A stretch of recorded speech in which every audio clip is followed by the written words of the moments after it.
Certainly, I mean, as a British nation with punch and characters like Ali Sloper, we went down one route where the American market, for different reasons, went down a different route. So I suppose as we work towards the Beano, which celebrates 80 years next year, what is it about the British culture, the British sensibility maybe, and maybe Nika looking in from the outside in a way, what is it about the British culture that's made us embrace and continue down this anarchic, humorous route? So, I think for me, the important thing is that, particularly Americans, but most other nations, they embrace winners and people who've done well for themselves and people who are striving. Whereas in Britain, we like losers. We like people who haven't quite made it and never will. You know, from Tony Hancock through Basil Fawlty and all that on. Eddie the Eagle, you know, we think they're great. Everyone loves a trier in Britain. We know they're never going to make it, but we like them. And that's the thing about our comic characters. They never succeed in anything. You know, I'm not talking about Judge Dredd. That's a different thing. I'm talking about the funnies. You know, the Bash Street Kids. They never really secretly win over teacher. He always finds out, and similarly, he never wins over them. You know, it's like a constant, ongoing. Who knows what's going to happen? Let's just plow on. And it's the anarchic thing which is so funny when the doors open and the kids stream out of school. It's just, we find it terrifying and funny at the same time. And that's a state of being British at the moment. Terrified, but funny and funny. Anything you'd like to say? Well, basically the difference is that British, you love to laugh with yourselves. You make funny of your state or whatever, and you just have a laugh. No other nation, I think, does it. They're more serious. In a way. That's why I think that's why you have comics from 1800s. Yeah. And there are still kids reading it, which I find amazing. When I started doing the Comic Cons, and we had parents and grandparents coming by and saying, the Beano. I felt so ashamed. It's like, I never grew up with the Beano. What did you grow up with, Nicky? Soviet propaganda. Oh. Good grief. A laugh a minute then, I take it. Well, I suppose moving on to the Beano then, and we did say, 1938, same year as Superman, and I think people forget that. Yeah. And I'm sure we'll get to maybe any plans that the Beano might have for the 80th. Yeah. But getting back to you and your sort of own experiences, I mean, I read that you were absolutely integral to getting Paul McCartney to appear in the last issue of The Dandy, which, I've still got at home. What my daughter's grown up with. I mean, that's got to be a huge achievement. I mean, what kind of other achievements can you rank next to that one? There aren't many. How that started was in, let's see, when was it? It must have been like 30 years ago or something. I saw this clipping from an old New Musical Express, the Beatles, and it said, Paul McCartney, what is your ambition? And he said, to have my picture in The Dandy. And I was drawing The Dandy at the time. I thought, I should write to him and say, do you fancy being in The Dandy? But for some reason, I don't know, he was on tour or he was very popular or something. Yeah, but something happened. I don't know what it was. Couldn't get hold of him. And then when we found The Dandy was finishing, I thought, no, this is it now or never. Come on. So, but it was funny because I was at an exhibition. I'm going to name drop now. An exhibition of the famous painter Harry Hill off the telly. And there was Tim Vine off the telly there. Quite a few people, I was thinking, this is cool, I'm hanging out with these famous people, Whether you like them or not, whether you think they're funny or not, they're famous, therefore they deserve our attention. So I'm hanging around with them, and I think that's good. And then I just see these shabby shoes, and I think, God, it's some old duffer coming to hang around. And Harry goes, oh, Sir Paul, this is Nigel who draws The Dandy, and it's Sir Paul McCartney. And he goes, oh, The Dandy, great. And then Harry goes, sadly, The Dandy's finishing. And Paul McCartney goes to me, say it isn't so. And I even sound a bit like him when I do that. I said, it's just, I don't know how I managed to do that. And I said, yeah, it is actually. He goes, well, what can we do about it? I said, well, I don't think we do anything, but would you like to be in the last issue? And he said, yeah. And I said, well, shall I draw it up and send it to you? And he said, this is my favourite bit. He said, I trust you, man. So we did it. And it was very touching, wasn't it? Because when we were doing it, we did that last picture with building and the twilight and the light, one light on. It was like, this is the actual end of an actual era. And there's nothing else that ranks alongside that, because the Dandy is a big institution. You know? And to finally close its doors like that was very touching and sad, but it made me very proud. I think you felt it was the end of an era as well, didn't you, after all those? Totally. No other achievements, though. That was my best achievement. It's a fantastic, and 30 years in the making as well. Absolutely never give up on your dreams, I suppose. Now, obviously, as I was saying earlier to Nigel and Nika, that normally it's customary to do about half an hour of chat and then throw the floor over to questions. But before I pick up on this wonderful conversation, are there any questions from the floor yet? There will be chances later, but I'm wondering if any of the younger readers or even the older readers have got any questions to ask of these two. Come on, bring them on. Yeah, come on. It's always that pregnant pause. Don't be shy. You can always find us at a table. Yeah, we're in there. No, nothing yet. Okay. All right, I'm sure there might be. I'm sure there might be. Yeah. Yeah, well, I suppose, 20 years, 11 years, so it makes sense to start with you and then go on to you, Nika, and, ask about, in parlance today we call it a journey, don't we? So, what was your journey like to the Beano? Because you mentioned that 30 years ago you were working with the Dandy. How did you come to be so synonymous with Dennis the Menace in recent decades then? It's a funny thing, this, because I started in comics in 1980. That's not a misprint. It really was 1980. And I was obviously very young. Oh, see, no one's laughing. So I started in comics in 1980, and I was drawing for terrible things. I was drawing for Tracy comic, which was like a rip-off of Bunty, and things like this. And just, doing my best.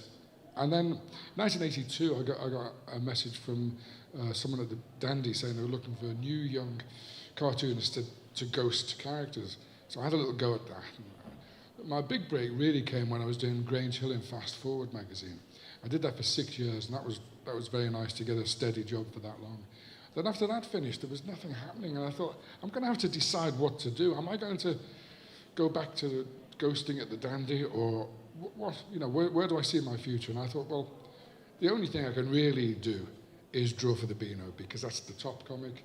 Everyone knows that. Let's aim for it. So I just wrote to the Beano and said, you may remember me, I used to draw the Dandy. And funnily enough, they immediately phoned me the next day and said, would you like to draw for us? So I said, yes. So it's very simple. But there was a lot of years of drawing and not drawing in the years before that. That was 96, and I started drawing Beano stuff. And then in 97, they just kind of slipped in Dennis the Menace and said, just draw a quick Dennis the Menace for us. So I did that. And then the following year, I'd drawn about 8 or 9 Dennis stories for the Beano, and the covers, and coloured them all in by myself. Nicky wasn't working for me then. And then they said, now, don't tell anyone you're drawing Dennis the Menace. If anyone asks, just say you're helping out. I said, okay, I'm helping out. The following year, 99, I drew about 30 Dennis the Menace on the covers.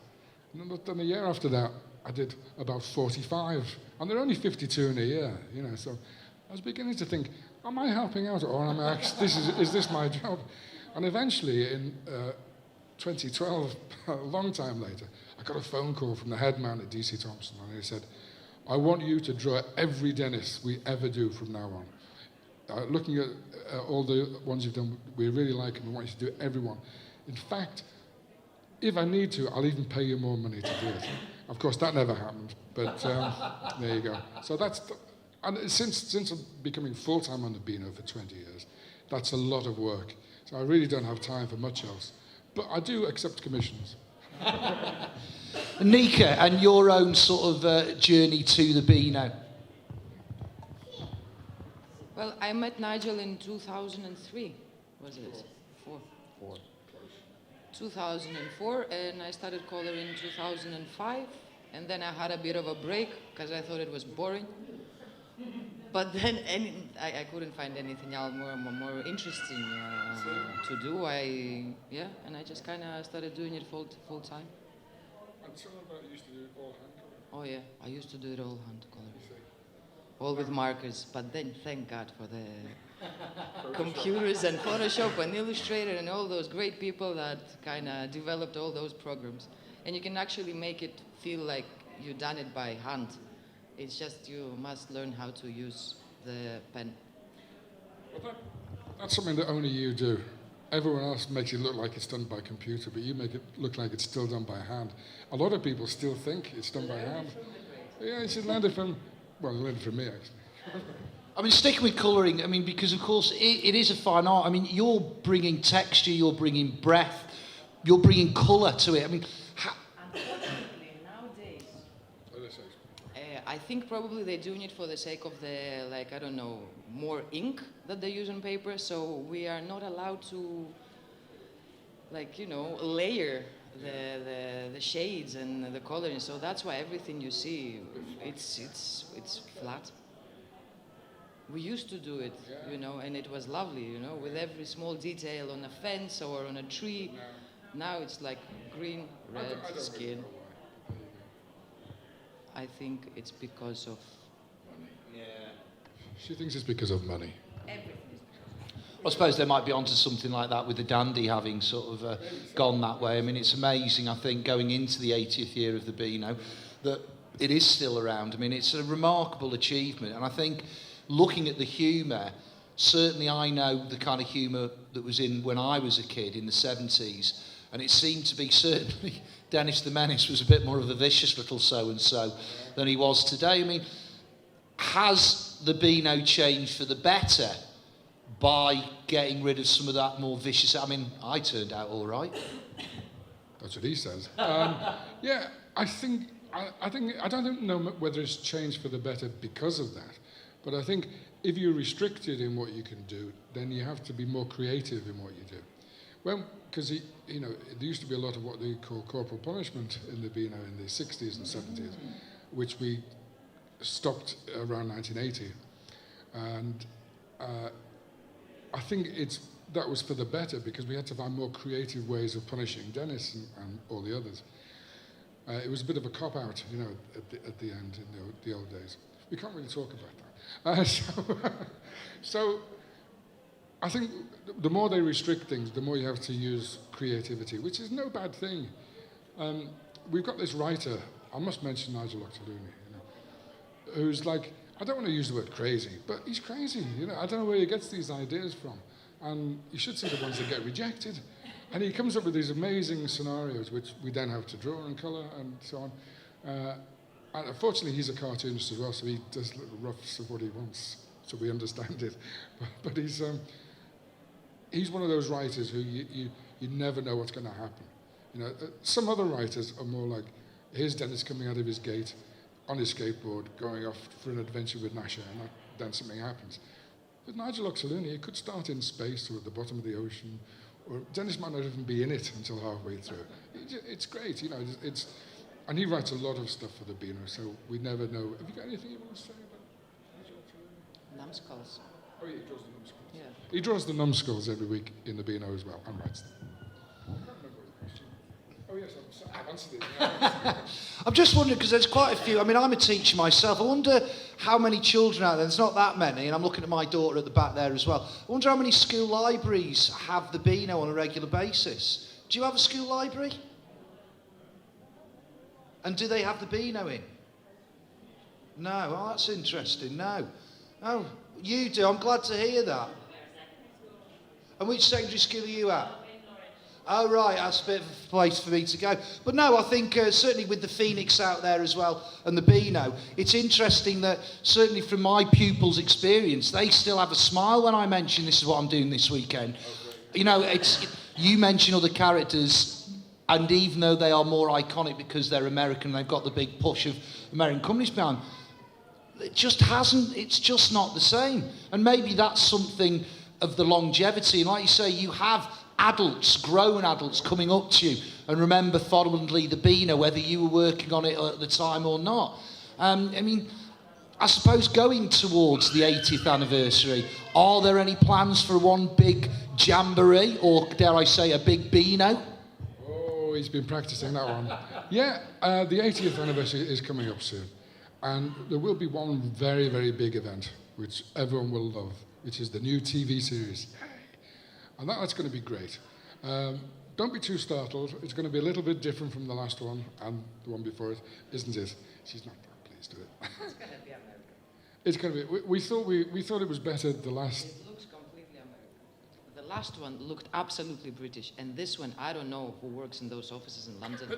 Okay. So about a year ago, we did a great one, which is just great, wasn't it? Yeah, it was. And then they've kind of tweaked it and made it a bit, I don't know. Anyway, you'll see for yourselves around Christmas time. So only 9 months, whatever that is. Whatever that is. Maths was never my speciality. And in the comic itself, we've always got plans. And sometimes they remember to tell us, don't they? So that we can draw it. Like yesterday, I got an email. They're changing the plans for the next 2 months, and I haven't told you this yet. And we have to draw all new stuff. All the stuff we've already drawn, they're not using. So yeah, these things happen now. In the old days, when we used to have 6 weeks between getting the script and delivering the artwork, brilliant. Now, sometimes it can be 6 hours. I've literally drawn, I remember drawing a banana bunch for the Dandy in 6 hours because they phoned me up and said, oh, we forgot to ask you for one this week. And I said, have you got a script? And they said, no. So I wrote it, drew it, coloured it because I think you were doing something else. And delivered it, and there you go. So it's very complicated nowadays, very fast. So there will be a lot of things happening. We don't know what they are yet, apart from the big one, which is the TV show. And there may even be something bigger than that. Ooh. And how much say do the Beano and maybe the artist and colourist on their flagship character? I think I know the answer to this one already. How much say do you have in moulding this new CGI Dennis? The first one we had a bit of saying. They actually invited us over to London. They showed us the character and they told us how do we see it. And we had to change some knitting on his pullover basically because they made it vertical, which is like absolutely stupid. Who knits vertically? It's usually horizontally, you know. They did it vertically. CGI, you see. They can do it so exactly. they did it. Things They like changed that, but then they changed their character completely. And the backgrounds looked great, didn't they, when we did them originally? But they've changed it. You know, the thing is they want to make as much money as they can out of it because it's their big product, you know, Dennis. I think there is an American sitting in that boardroom. I don't know, there's definitely some people in the boardroom. I saw them when I went past. They didn't invite me in, of course. So we did have a lot of input and then less so. But, you know, you always expect that. At the beginning, everyone's involved, everyone's happy. And then at the end, no one's happy because the corporation takes over and makes it... I better not say anymore. It's being filmed. Well, I mean, certainly anyone who's read the Beano recently has seen it. It has had a new makeover, and certainly I like the new look of the sort of the logo, I must admit. But I mean, what other sort of cosmetic changes have they made other than getting rid of all those sweets on the cover, which I'm quite glad they've done? I'm glad to see people buying the comic for the sake of the comic, not the wham bar on top of it.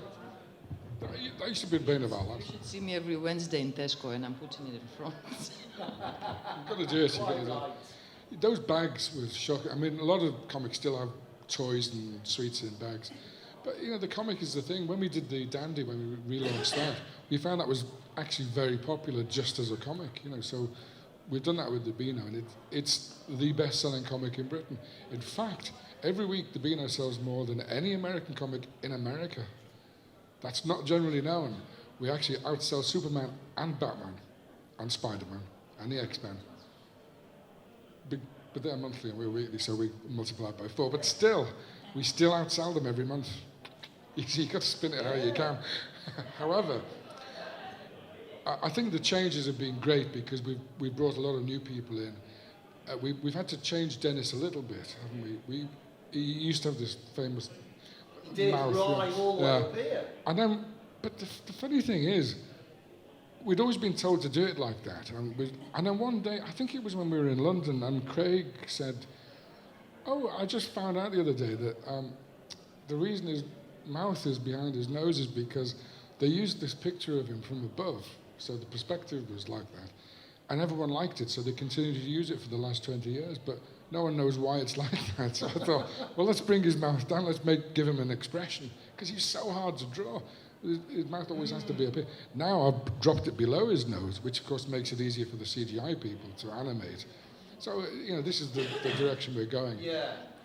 We don't know, we're probably going to have to make some more changes when the CGI comes out, but it won't be a CGI comic, it will still be drawn and coloured. Well, they started changing the mothers for some reason. When she says the mothers, she means the parent of the characters, rather than, because their accents sound like she sounds really but yeah, we've had to change them, and I don't get it. We changed them about 5 years ago, and now we've got to change them again. The kids have gone out. Well, the teacher in the Bash Street kids is still wearing that mortarboard. No, he lost that 5 years ago. Oh, 5 years ago. He'll find it again. No, because no one knows what a mortarboard is. Very bizarre. Yeah, no, that's interesting to know. What I suppose is the process. I mean, you say that the speed of it. I mean, it's a weekly comic, and of course, that's part of the reason why we've gone down the anthology route, where the Americans go down a different route. But how have things speeded up? How much backwards and forwards do you have with Nika, and how much backwards and forwards do you have with the editor?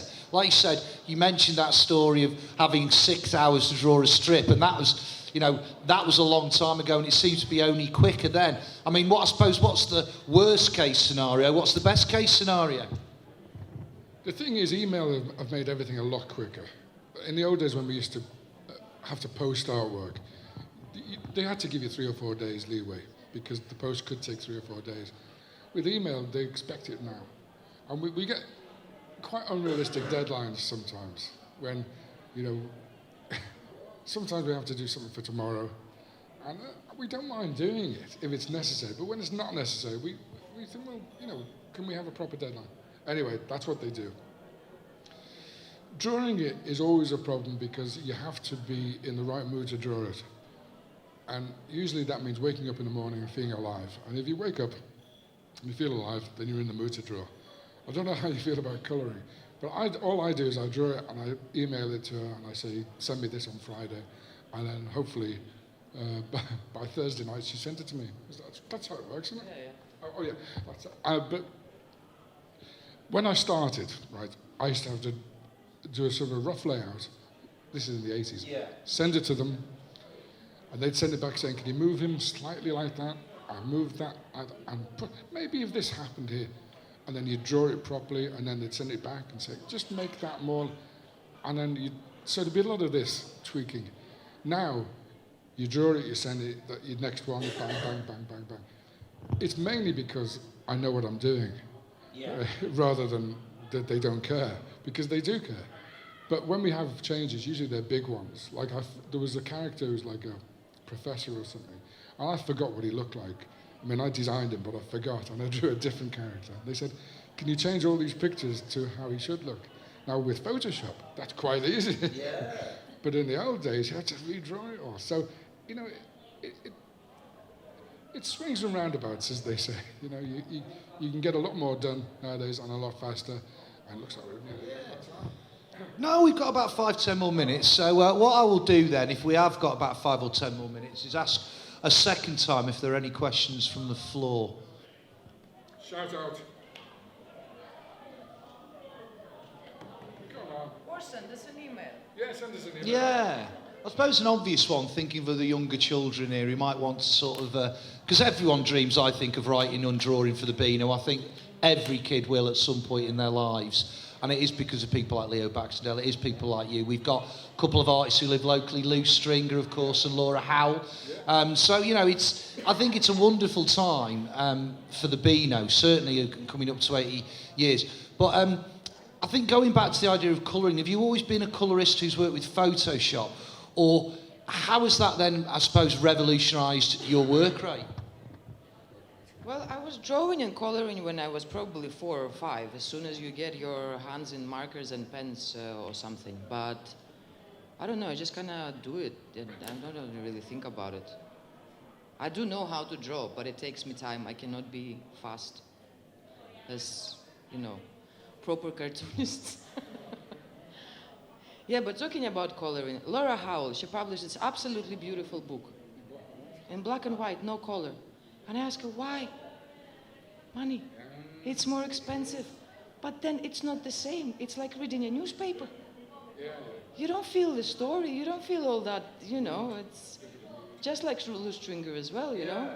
It's black and white. Why? Give some more money, but do it in a color. It's captivating. Color makes it alive. That was a colorist speaking, folks. Okay. Yeah. Riddle me this.